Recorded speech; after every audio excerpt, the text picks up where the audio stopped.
China shocks the world by unveiling the JL-1 air-launched ballistic missile, a nuclear-capable weapon that completes Beijing's triad and sends a chilling warning to Washington, Tokyo, Canberra, and New Delhi.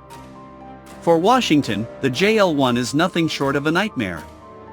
The missile's ability to be carried aloft by aircraft gives it flexibility, survivability, and an element of surprise that dramatically complicates US and Allied deterrence calculations in the Indo-Pacific. In a single stroke, China has given itself a stealthy, mobile, and unpredictable nuclear strike option capable of slipping through the gaps of missile defense networks. The JL-1 is not merely another missile in China's arsenal, but the embodiment of a new strategic reality, one in which Beijing now holds a credible air-delivered nuclear option that forces every adversary to rethink escalation dynamics. For strategists in Washington and Allied capitals, September 3, 2025, will be remembered as the day the nuclear chessboard of the Indo-Pacific was fundamentally redrawn. What is the JL-1 missile? The JL-1 is China's first publicly acknowledged nuclear-capable air-launched ballistic missile ALBM, a category of weapon previously pioneered only by the United States and the Soviet Union during the height of the Cold War. Its introduction marks the formal nuclear entry of the People's Liberation Army Air Force into Beijing's strategic deterrent framework, elevating the service from a largely conventional strike force into a core pillar of China's nuclear triad. Unlike intercontinental ballistic missiles ICBMs launched from hardened silos or submarine-launched ballistic missiles SLBMs that rise silently from beneath the waves, the JL-1 exploits the flexibility of aerial platforms. Released at high altitude from long-range bombers, the missile follows unpredictable flight paths that make it far more difficult for adversary missile defenses to anticipate, track, or intercept. This unpredictability is not incidental. It is the central logic of developing an ALBM in the 21st century, where missile defense networks in the Indo-Pacific are expanding at a pace unseen since the Cold War. Analysts widely believe that the JL-1 architecture is derived from the land-based DF-21 medium-range ballistic missile, which has already spawned the DF-21D carrier killer anti-ship ballistic missile.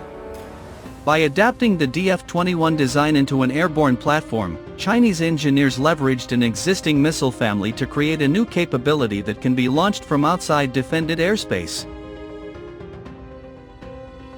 This dramatically extends operational reach while also ensuring that Beijing can bypass layered missile defense systems like Aegis Ashore in Japan, THAAD in South Korea, and Guam's missile defense architecture.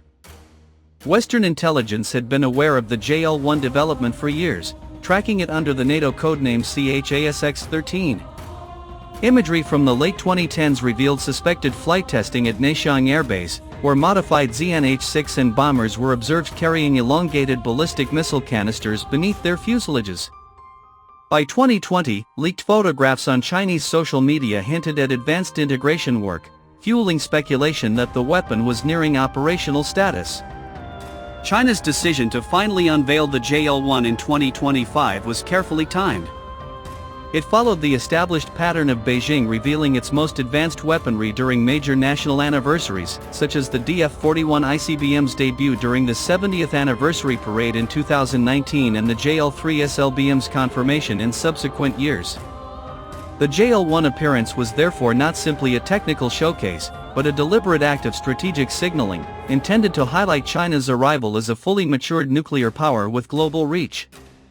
For the Chinese public, it reinforced national pride in the country's technological achievements. For adversaries, it was a stark reminder that Beijing's second strike capability now extends across all domains: land, sea, and air, rendering any preemptive strike strategy against China's nuclear forces increasingly untenable.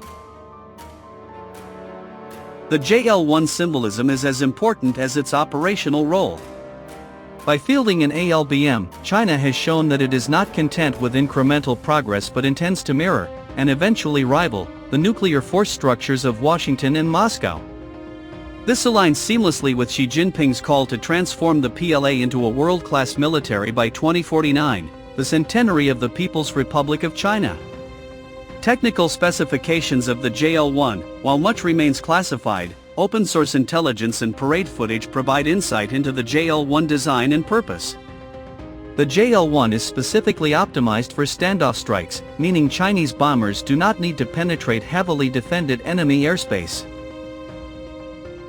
Instead, an H-6N can fly to the edges of contested zones, release the JL-1, and allow its hypersonic warhead to finish the mission. This strategy mirrors Soviet-era concepts of ALBM deployment but combines them with modern advances in hypersonic maneuverability and solid fuel efficiency. The primary launch platform for the JL-1 is the ZN-H-6N, China's most advanced variant of the Cold War-era bomber lineage. Unlike its predecessors, the H-6N is designed with a recessed fuselage mount for carrying large external payloads such as the JL-1. It also features in-flight refueling probes, allowing it to extend its range deep into the Pacific Ocean. This significantly expands China's nuclear reach, allowing Beijing to hold at risk U.S. assets in Guam, Japan, South Korea, and potentially even Hawaii without exposing the bomber to unnecessary risk. When paired with the forthcoming H-20 stealth bomber, the JL-1 reach and survivability will increase dramatically, enabling Beijing to threaten targets across the globe.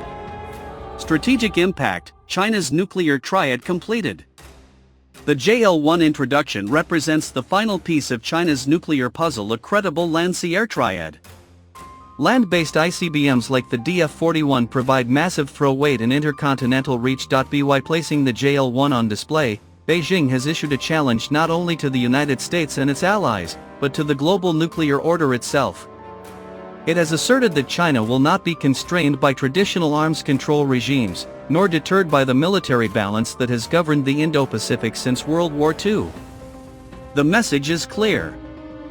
In any future crisis, adversaries must now contend with a nuclear strike option that is mobile, survivable, and deliberately unpredictable.